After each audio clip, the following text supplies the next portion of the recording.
Hi viewers, welcome to Devika's kitchen. எல்லோரும் எப்படி இருக்கீங்க? ரொம்ப நாளாக என்னால் வீடியோ போட முடியலை ஃப்ரெண்ட்ஸ். நான் நினைக்கிறேன் எல்லோரும் என்னைய மறந்து கூட இருப்பீங்கன்ட்டு. மறந்துடாதீங்க, நான் தொடர்ந்து வீடியோ விடாமல் போடத்தான் செய்வேன்.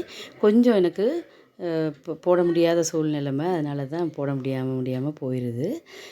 இன்றைக்கி வந்து நான் உங்களுக்கு ஒரு பிலா மிசுறு வச்சு எப்படி ஒரு குழம்பு, ஒரு நான்வெஜ்ஜு மாதிரி ஒரு டேஸ்ட்டில் உள்ள ஒரு குழம்பு எப்படி பண்ணுறதுன்னு உங்களுக்கு பண்ணி காட்ட போகிறேன்.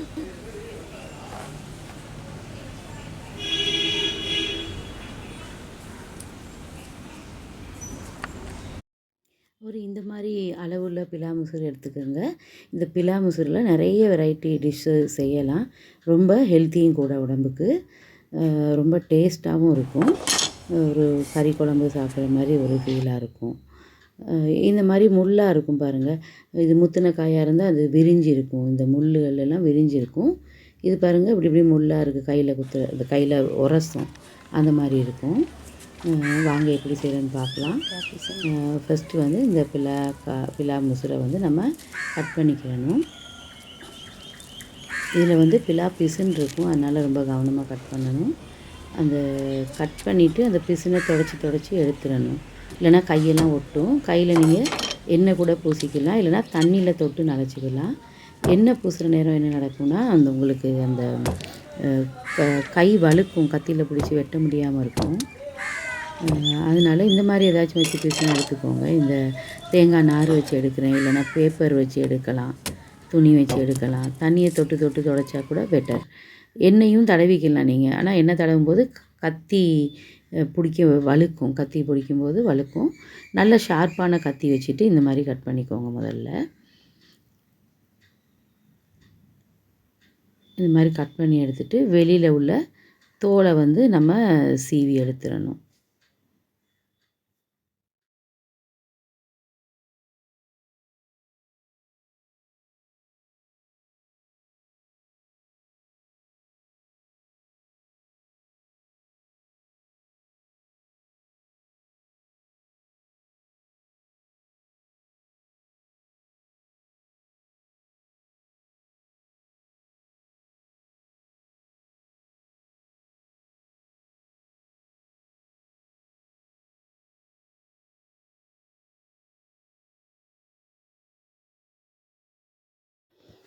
இந்த மாதிரி சின்னதாக கட் பண்ணதுக்கப்புறம் இந்த வெளியே உள்ள தோல், முள் மாதிரி இருக்க பகுதியை வந்து நம்ம நல்ல ஷார்ப்பான கத்தி வச்சு கட் பண்ணிக்கிறணும். கத்தி ஷார்ப்பாக இருந்தால் தான் கட் பண்ண முடியும், இல்லைன்னா நீங்கள் அருவாமனையில் கூட கட் பண்ணிக்கோங்க. நடுவில் உள்ள நரம்பையும் மேலே கொஞ்சமாக வெட்டணும். எல்லாத்தையும் வெட்டாமல் ஒரு பாதி அளவு வெட்டிட்டு இந்த மாதிரி சின்ன சின்ன பீஸாக கட் பண்ணிக்கிறணும். கட் பண்ணிவிட்டு அதுலேயும் குறுக்க நம்ம இந்த மாதிரி கட் பண்ணி விடணும். ஏன்னா அது வந்து கொஞ்சம் திக்காக இருக்கும் இல்லையா, அப்போ உள்ளே வந்து மசாலா சார்ந்து நல்லா வேகணும். அதனால் இந்த மாதிரி கொத்தி விட்டுட்டு இப்படி கட் பண்ணிக்கோங்க. நரம்பு வந்து ரொம்ப வெட்டக்கூடாது, ஒரு கொஞ்சம் வெட்டி எடுத்தால் போதும். இது வந்து ரொம்ப ஹெல்த்தியானது. நல்ல ரத்தம் ஊறும், நல்ல சத்து உள்ளது. இந்த பிலா மிசுறு நிறைய பேர் சமைக்கிறதில்ல, சமைச்சு சாப்பிட்டு பாருங்கள், ரொம்ப டேஸ்டியாக இருக்கும்.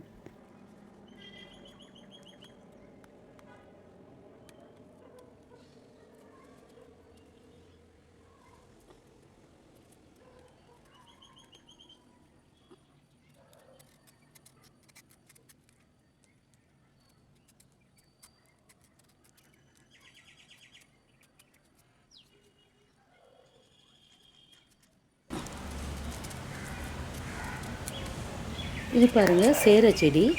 இது வந்து நிறைய ஹெல்த் பெனிஃபிட் உள்ளது. கொலஸ்ட்ரால், ப்ரெஷரெல்லாம் கண்ட்ரோல் பண்ணக்கூடியது. இதை வந்து இந்த இலையை காய வச்சு டீயாகவும் போட்டு குடிப்பாங்க. இந்த பாருங்கள், இந்த மாதிரி ஒரு பீஸை வந்து நான் கட் பண்ணி எடுத்திருக்கேன். அதில் இந்த தோண்டி எடுத்திருக்கேன். இது வந்து கம்பல்சரி கிடையாது, இருந்துச்சுன்னா நீங்கள் சேர்த்துக்கோங்க. இது வந்து ரம்ப செடி. இதுவுமே ரொம்ப ரிச்சான வாசனை, ரொம்ப நல்லாயிருக்கும் ஃப்ளேவர் வந்து. அதனால் அதில் ஒரு 2-3 பீஸ் வந்து நான் எடுத்துக்கிறேன். நீங்கள் இதெல்லாம் இல்லாட்டி வெறும் கருவேப்பிலை மட்டும் வச்சு கூட நீங்கள் தாளிச்சிக்கலாம், அதுவே போதுமானது.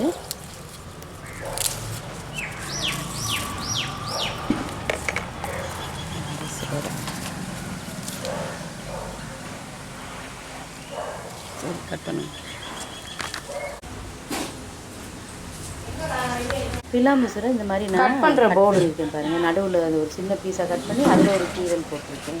அது வழியாக தான் மசாலா உள்ளே இறங்கும்.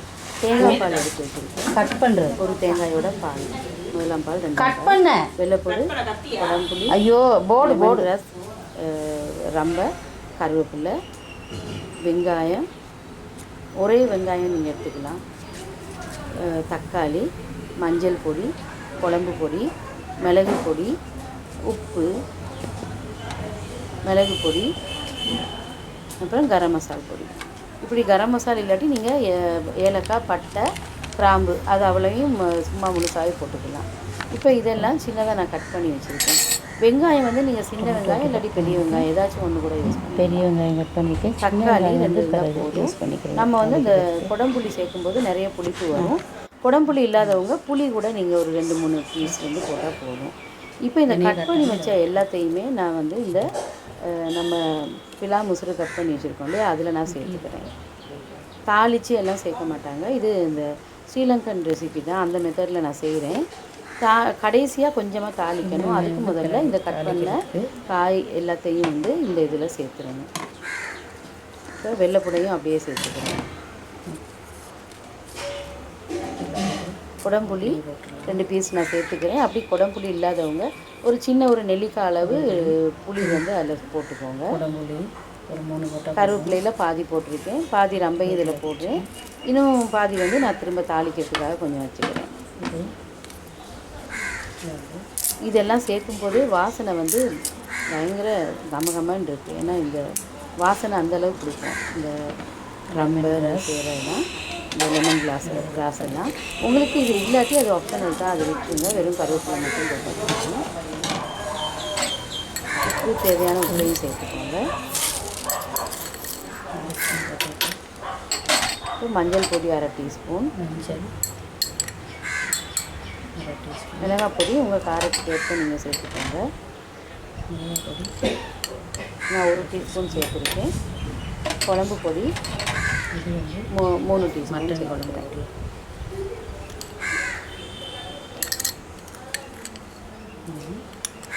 இதோட கரம் மசால் பொடி ஒரு 1/2 டீஸ்பூன், மிளகு பொடி 1 டீஸ்பூன் சேர்த்துக்கோங்க. இந்த கரம் மசால் பொடி நீங்கள் சேர்க்காட்டி அதுக்கு பதிலாக கிராம்பு, பட்டை, ஏலக்காய் அதெல்லாம் கொஞ்சம் சேர்த்துக்கலாம். கரம் மசால் பொடி இல்லாட்டி நீங்கள் அந்த மாதிரி சேர்த்துக்கோங்க. இப்போ தேங்காய் பால் வந்து 2ஆம் தேங்காய் பாலை அதில் ஊற்றுறோம். 2ஆம் தேங்காய் பாலை விட்டு எல்லாத்தையும் கலக்கி விட்டுட்டு நம்ம வேக விடணும்.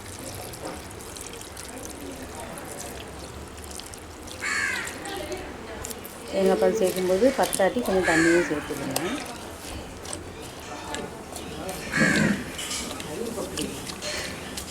கட் பண்ணிட்டேன். கொஞ்சம் அந்த மட்டம் வர அளவுக்கு நான் வந்து கொஞ்சம் தண்ணி சேர்த்துக்கிறேன். ரொம்ப அதிகமாகவும் சேர்க்குறாங்க, அது வேகிற அளவுக்கு இருந்தால் போதும். இன்றைக்கி நான் இதை வந்து விறகடுப்பில் தான் செய்ய போகிறேன். விறகடுப்பில் செய்கிறது வந்து ரொம்ப டேஸ்டியாக இருக்கும். மண்பானையில் விறகடுப்பில் இதை நல்லா வேக விட்டோம்னா நல்லா அந்த சூட்டில் நல்லா ரொம்ப நேரம் வெந்து அது வந்து நல்லா வந்துடும். டேஸ்ட்டும் மனமும் ரொம்ப நல்லாயிருக்கும்.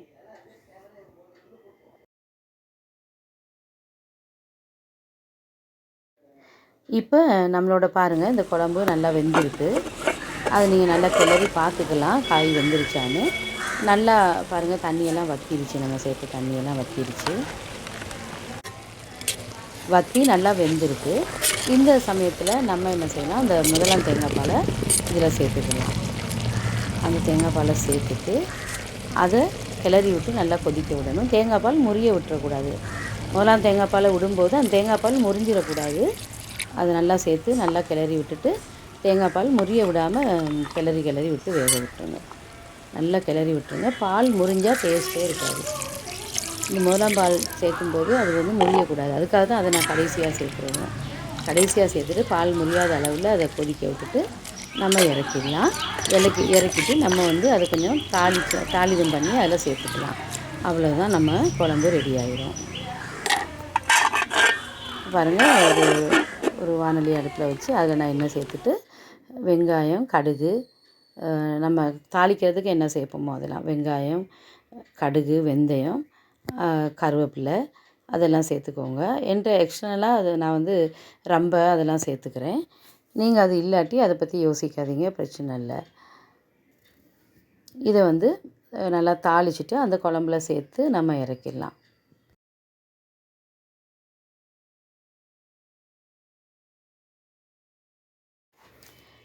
கடுகு 1/2 டீஸ்பூன், வெந்தயம் 1/2 டீஸ்பூன் சேர்த்துருக்குறேன்.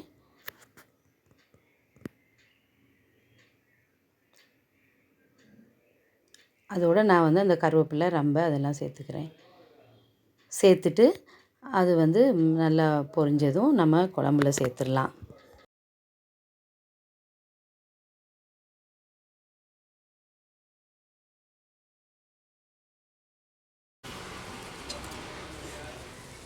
தெரியுதா?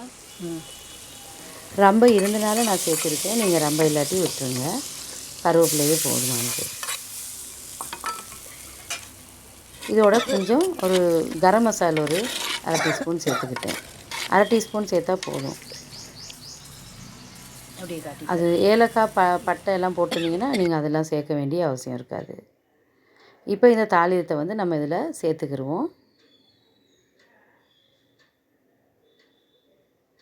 நல்ல வாசனையாக இருக்குது குழம்பு, அந்த மாதிரி வாசனையாக இருக்குது. நல்லா கிளறி விட்டுட்டு லேசாக கொதிக்க விட்டுட்டு நம்ம இறக்கிடலாம். நம்மளோட பிலா முசுறு குழம்பு ரொம்ப டேஸ்டியாக ரெடி ஆயிடுச்சு. பாருங்கள், நல்ல வாசனையாக இருக்குது. இது சாதத்தோட, சப்பாத்தி, ரொட்டி எதுலனாலும் வச்சு சாப்பிடலாம். ரொம்ப டேஸ்ட்டாக இருக்கும். நீங்களும் இந்த ரெசிப்பியை செஞ்சு பாருங்கள்.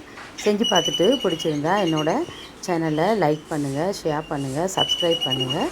மீண்டும் இன்னொரு வீடியோவில் சந்திக்கலாம். அதுவரை பாய்.